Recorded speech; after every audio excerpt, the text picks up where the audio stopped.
হ্যাঁ দেখতে দেব। এটা কেডা? কি করে? অ্যাসিস্ট্যান্টের তো কাছে রে ভালোই ফ্যানের বাতাস খাইতেছেন। আর আমার ফোনে যে এই যে চার্জ নাই, রাতে বেলা চার্জ দিতে পারি নাই, আমি টিকটক করতে পারি নাই, আমি মেকআপ করছি, গাইমে গেছি।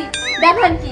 আপনাকে কারেন্ট কিসের জন্য এত জ্বালায়? শুনেন, আমার অ্যাসিস্ট্যান্ট যেমন চার্জার ফ্যান লয়ে ঘুরে, তেমন আপনাকে উচিত, আপনারা কি ফকির নেই? হ্যাঁ, যে আপনাদের একটা চার্জার ফ্যানের টেকও নাই। আপনারা কেডা কইছে আমরা ফকির নি? হ্যাঁ, চার্জার ফ্যান নাই, কয়টা চার্জার ফ্যান দেখবেন? ব্যাটারিটা ধরে ঘরের ভিতর নিতে হবে। আপনাকে তো কারেন্টই থাকে না, তাহলে চার্জ দেবো কেমনে চার্জার ফ্যানে? আচ্ছা ঠিক আছে, এত কথা বাদ। আপনার নামটা জানি কি? আমার নাম ময়না। ময়না, কথা তো বেশি কয় না। কথা কই না কয় সেটা ভালোভাবে আপনাকে বুঝামু।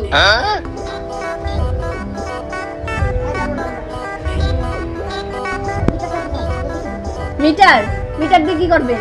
আপনারা মিটার ছাড়াই আমি বিল দিতেছি, দাঁড়ান।